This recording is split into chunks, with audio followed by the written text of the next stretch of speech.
नमस्कार, मैं हूं प्रशांत शर्मा और आप देख रहे हैं ईटीवी भारत। यूपी का कासगंज वह नगर है जहां पर जब से यह ज़िला बना है अनेकों ज़िलाधिकारी ऐसे हैं जिन्होंने पहली बार चार्ज लिया है और जब यहां से चार्ज छोड़ा है तो वो ऐसे कार्य करके गए हैं जिसे कासगंज की जनता सदैव याद रखेगी। आज हमारे बीच में ऐसी ही एक आईएएस ज़िलाधिकारी जो कासगंज की पहली बार ज़िलाधिकारी बनी है, हर्षिता माथुर जी, जो 2013 बैच की आईएएस हैं, वो हमारे साथ मौजूद हैं। आइए जानते हैं उनसे कि पहली बार उन्होंने ज़िलाधिकारी का पद जो है कासगंज में संभाला है, उनको कैसा लग रहा है, उनसे बात करते हैं। सबसे पहले तो ईटीवी भारत पर आपका बहुत बहुत स्वागत है। आप 2013 बैच की आईएएस हैं। पहली बार जब आपको सूचना मिली, क्योंकि आपको पता तो था कि आपको भविष्य में डीएम बनना है, लेकिन जब पहली बार आपको सूचना मिली कि आप ज़िलाधिकारी कासगंज बनाई गई हैं, उस समय आपकी क्या फीलिंग्स रही होगी? जब मुझे सबसे पहली बार पता चला था तो सबसे पहला जब समझ में आता है कि आपको डीएम का पद दिया गया है, सबसे पहली जो अनुभूति होती है वो ये होती है कि बहुत ज़्यादा रिस्पॉन्सिबिलिटी, जिम्मेदारी का कार्य है और एक तरह से एक पूरी जनपद की जो जनता है, उनकी जन समस्याएं हैं, सभी का निवारण, सभी चीज़ें आपसे संबंधित हो जाती हैं और आपकी एक बहुत बड़ी जिम्मेदारी होती है। साथ ही बहुत ज़्यादा खुशी भी होती है कि इतनी बड़ी आपको मौका मिला, इतनी बड़ी अपॉर्चुनिटी आपको मिली है कि एक जनपद में आप अपनी सेवाएं दे सकें इतने मुख्य पद में बैठकर।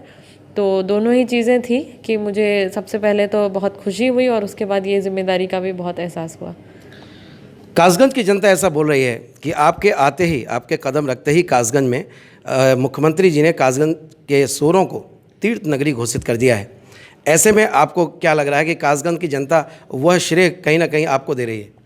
नहीं, मैं आप लोगों के माध्यम से धन्यवाद कहूँगी, लेकिन मैं ये भी कहना चाहूँगी कि सारा जो संघर्ष है, जो आंदोलन है और जो श्रेय है वो वहाँ के संभ्रांत नागरिकगण, माननीय नागरिकगणों को जाता है, जिन्होंने इस मुद्दे को एक ऊपर स्तर पर रखा और उसी का परिणाम है कि ये एक बहुत अच्छी घोषणा जो है इस क्षेत्र के लिए हुई है।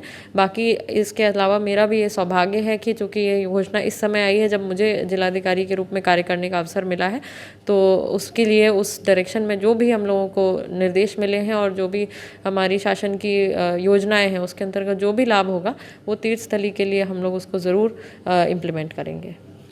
आपसे पहले जो यहाँ पे ज़िलाधिकारी थे चंद्र प्रकाश सिंह जी, उन्होंने गंगा वन, भागीरथ वन का निर्माण किया और बूढ़ी गंगा के लिए बहुत बेहतर कार्य किया। जिस बूढ़ी गंगा में कभी पानी नहीं आता था, उसमें बरसात के दिनों में अब काफ़ी मात्रा में पानी आ जाता है, जिससे किसानों को भी काफ़ी फ़ायदा मिल रहा है। अब उस बूढ़ी गंगा के लिए और भागीरथ वन और जो गंगा वन है उसके लिए आगे क्या योजना रहेगी आपकी? जैसा कि आपने कहा और मेरे यहाँ पर आगमन पे ही मुझे पता चल गया था कि जो मेरे पूर्व अधिकारी हैं उनके द्वारा यहाँ पर कई बहुत अच्छे कार्य किए गए हैं और मैं इसको अपना कर्तव्य मानती हूँ कि जो धरोहर वो यहाँ पर छोड़ कर गए हैं उसको उतना ही अच्छा नहीं तो उससे बेहतर हम लोगों को रखना है। और इसके लिए जो आपने बताया कि बूढ़ी गंगा है और जो हमारे जल संरक्षण के जितने भी प्रोजेक्ट्स हैं वो बहुत ज़्यादा आवश्यक हो गए हैं। आज के दिन में शासन की कई योजनाओं में इनके ऊपर बहुत ज़्यादा इम्पोर्टेंस और बहुत एम्फेसिस दिया जाता है। तो ये जितनी भी चीज़ें हैं, चाहे वो भागीरथ वन हो या रिवर रिजुविनेशन का काम हो, इन सभी में हम लोग इसमें एक रणनीति बनाकर और इन सभी को हम आगे ले जाएंगे और ये सुनिश्चित करेंगे कि जो मेहनत इसमें की गई है वो आगे भी इसी तरह से दिखती रहे। कासगंज में कई वेटलैंड हैं। कुछ वेटलैंड ऐसे भी हैं जहां एक विशेष मौसम में प्रवासी पक्षी यहां पर आके निवास करते हैं और काफ़ी सुंदर बना दिया गया है उनको, लेकिन अभी उसको और विकास की आवश्यकता है। तो उस वेटलैंड के विकास के लिए आपकी क्या योजना रहेगी? देखिए, वेटलैंड जो है ये बहुत ही इम्पॉर्टेंट है। अभी वर्तमान में पर्यावरण के संबंध में बहुत ज़्यादा शासन से भी प्राथमिकता दी जा रही है और पर्यावरण को बचाना हम सभी लोगों का काम भी है। तो जो वेटलैंड का जो आपने जिक्र किया है वो बहुत अत्यंत महत्वपूर्ण है और ऐसा कम ही जगह पर आपको देखने को मिलता है कि इस तरीके के नेचुरली अकरिंग स्टेट में हमें इस तरह की चीज़ मिले। तो इसके संबंध में भी हम लोग पूरा प्रयास करेंगे कि इसको अच्छी तरह से इसका संरक्षण पे ध्यान दिया जाए और कोशिश की जाए कि जो जनमानस है उसमें भी उसके बारे में सेंसिटाइजेशन लाया जाए, जिससे कि आगे भी इसको हम लोग संरक्षित रख सकें। एक आखिरी सवाल कि कासगंज में ज़िलाधिकारी के तौर पर आपकी पहली प्राथमिकता क्या रहेगी? देखिए, सबसे पहली प्राथमिकता तो जन समस्या का निवारण है और उसके उपरांत जो हमारे बेसिक जो डिपार्टमेंट्स होते हैं जैसे कि स्वास्थ्य है वो मेरी एक सर्वोच्च प्राथमिकता पे है और साथ ही एजुकेशन का जो है वो भी मेरी सर्वोच्च प्राथमिकता पे है। पर अगर नंबर 1 पूछा जाए तो जन समस्या का जो निवारण हमारे ऑफिस से होना चाहिए वो है। अच्छा, आपके आने से पहले यहाँ पे डेंगू का काफ़ी प्रकोप रहा, बहुत सारी मौतें भी हुई, लेकिन हालांकि स्वास्थ्य विभाग के आंकड़ों में डेंगू का कहीं कोई जिक्र नहीं है। तो ये महामारी से बचने के लिए भविष्य में आप क्या इसमें योजना बना रही है?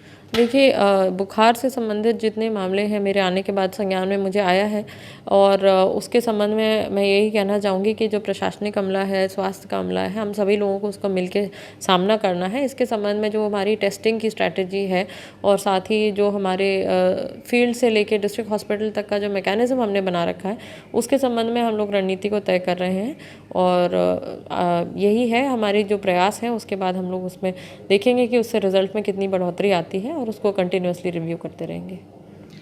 ये थी हमारे साथ कासगंज की नवागत जिलाधिकारी हर्षिता माथुर जी, जिनका साफ तौर पर कहना है कि कासगंज के रूप में वो जिलाधिकारी के पद पर नियुक्ति हुई हैं और उनकी पहली प्राथमिकता रहेगी क्षेत्र का विकास और इसके लिए वो सदैव तत्पर रहेंगी। कासगंज से ईटीवी भारत के लिए मैं प्रशांत शर्मा।